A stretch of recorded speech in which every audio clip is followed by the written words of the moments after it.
Good evening, everyone, to whenever you're listening, and welcome to the Wealthy LaLa show with myself, Laurie Laursen. Today is episode 177. I had an appointment in Edmonton, which is the city near where I live, well, about an hour away. And I had to go into a Shoppers Drug Mart store, and I was looking at the magazines. I don't usually buy magazines, and I just follow what I follow. So anyways, I go over to the looking at the magazines, and oh boy, just excuse me. Oh. Anyway, looking at the magazines to get a sports magazine for my hubby, and I see this magazine called Real Leaders, and 105 amazing tips for success in 2019. And I just find it interesting to see, people that we just this, okay, people that, find success in their different ways in this world. What is it they do? What is it that they choose? So, anyways, it was light. I asked if it would create greater if I bought this magazine. And because I do at times have a tendency to have what I call the shiny object syndrome, where anything that looks shiny, I want to buy it, sign up for it, do it, play with it. Because I find that this world has so many fascinating things. And so I have to actually ask that question, because I have in the past bought more books than I needed, purchased more classes than I required and stuff like that. So we have to find a way of controlling or curbing Laurie's shiny object syndrome and choosing what's actually going to create greater. Because will I enjoy maybe them all? Probably. Will they be fun? Will they be interesting? Will I learn something? For sure. And our life is so now full of just a gazillion choices that we can't possibly do everything in every single day for the rest of our lives. So with the universe knowing what's important to me, things that I've asked for, it knows. It has a handle, a better vantage point of what's actually going to create greater for me, for where I want to go. So that's where asking, will this create greater if I purchase this magazine for now and in the future? And if I get it's light, I will get it. And if it's heavy, sometimes I struggle as I walk away, and I will still not purchase it. Although occasionally I still do. So, hey, whatever. Okay, so anyways, I open up this magazine, and there's a foreword. You know how you have the editor or the founder of a magazine, and they'll have their little blurb at the beginning. Well, in this article, I personally, in this blurb, got my money's worth of this magazine with what he said. It's so interesting. So I wanted to I'm going to see how it goes. I might read you the whole thing. It's not really that long. So his name is Mark Van Ness. He is the founder of this magazine, The Real Leaders. Okay. It's an advocate. So this magazine is an advocate for social entrepreneurship and far-sighted leadership, investing for positive impact and amplifying the stories of ordinary people doing extraordinary things. And then, so that's what they're. So this is what he says. Do you ever wonder why some people are able to succeed in spite of enormous obstacles, and others are stopped by small setbacks? I don't pretend to know all the reasons for this, but there is one quality that I found to be common in successful leaders we have interviewed around the world. regardless of where they come from. Real leaders suffer from a condition that is incurable. They all have unrealistic expectations. They believe that every problem has a solution. They believe that they can solve some significant problem that no one else has been able to solve. Somehow they were not properly domesticated as children into accepting the world as it is. They find it impossible to accept the concept that they are powerless to change things. They have been told repeatedly that they are crazy, foolhardily, unreasonable, and unrealistic. And that's true. It's unrealistic for a 16-year-old girl to think that she can prevail over the Taliban and be a world leader for girls' education, but Malala earned a Nobel Peace Prize for doing just that. It's unrealistic for a girl who grew up in poverty and dreamed of being an inspiring teacher to think that she could become the first Black woman in America to achieve billionaire status by being an inspiring teacher to millions, but Oprah did it. It's unrealistic for an immigrant to think he could disrupt the automotive industry and make electric cars commonplace, but that's Elon Musk, is doing it.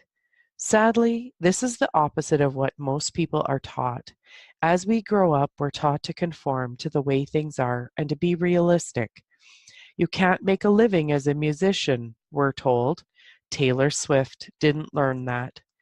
You need a college education to be successful. Bill Gates, Steven Spielberg, and Mark Zuckerberg didn't accept that.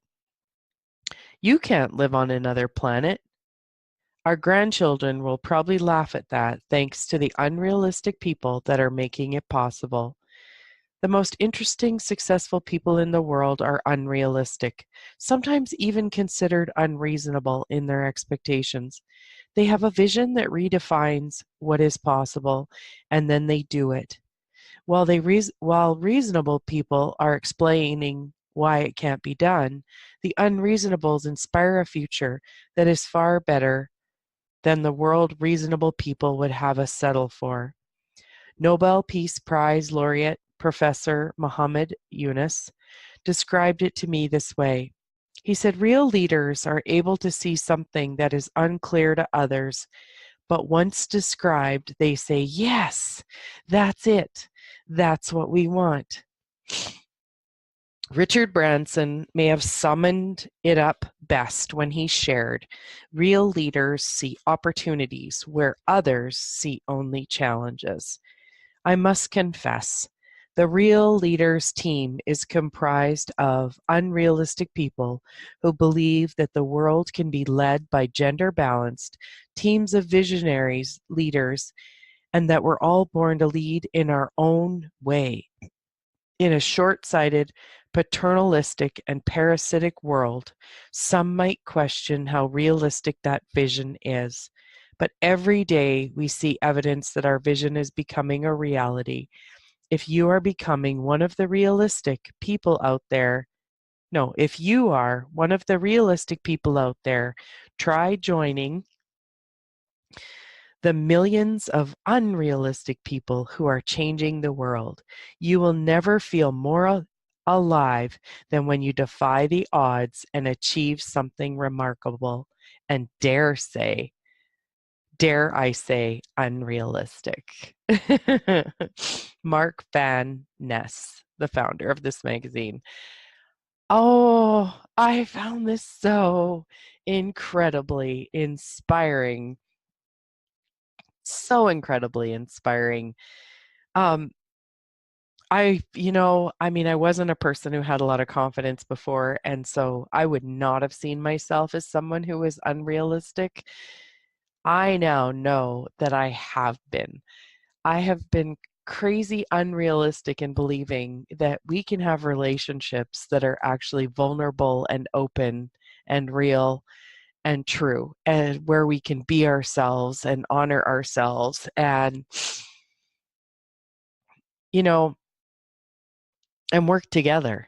And I can see that I have been unrealistic in my continual thousands of dollars of investments and continual choosing of classes and all different kinds of modalities to find something more, something that creates greater, something that creates more ease in my physical body, in my emotional world, in my life. And at times when I've looked at it, like, I know that people are like, isn't that enough? Like, haven't you gone to enough classes? Oh, you're going to another class? And when I didn't get it, like, that's why reading this article makes me realize that I didn't get before that I was actually being unrealistic and I was stepping out of this reality, this reasonable, realistic reality. Be reasonable, Laurie. Um, really, do you have to choose so much? uh, I didn't realize that what I was doing was I was actually being unrealistic and I wasn't allowing myself to be stopped or defined by what the majority of people have chosen. And I can also find too where I had that internal battle of wanting to fit in and be realistic, but yet my nature was to be unrealistic. And when he says here at the end, you'll never feel more alive than when you defy the odds and achieve something remarkable. I have I can honestly say that I've never felt more alive, especially lately, as I'm seeing, even if it's just in subtle ways, that what I knew was possible is possible. That you can have open hearted relationships and be different and have it work. And that there's a depth of, oh God, inspired living within that. I had someone reach out to me recently and say that they were kind of curious about trying a different modality. They had been diagnosed with a disease and, and like most of us, we've grown up with the regular healthcare system and so we go through that and then we end up finding out that someone did something weird like Touch for Health or EFT or Reiki, and they found that it contributed to them. And so this person had reached out to me and asked me a little bit about it. And you know what I realized? Like, I look back on my journey over the past 19 years, and especially the past 18 years when I started to discover these weird, wonderful, what are considered somewhat still weird, wacky modalities, different ways of choosing to find healing or ease or relief, is that I literally would not be here still. I would not be here had I not chose this unrealistic way. If I would have kept going the way I was going, I would have either been in a wheelchair, I'd have been, I may not even have chose to be here anymore. I may have found a way to create, who knows, an accident, an illness, sickness, something more. I'm just aware, whatever that would look like, it would be totally different had I not chose to be unrealistic. Oh, I love that. Real leaders suffer from a condition that is incurable. They all have unrealistic expectations. So if I have a disease from this reality, it's that I have unrealistic expectations. And how did I get so lucky? Honestly. Oh, do you have unrealistic expectations in your world at all? Is there a place where you've been told you were too much, too crazy?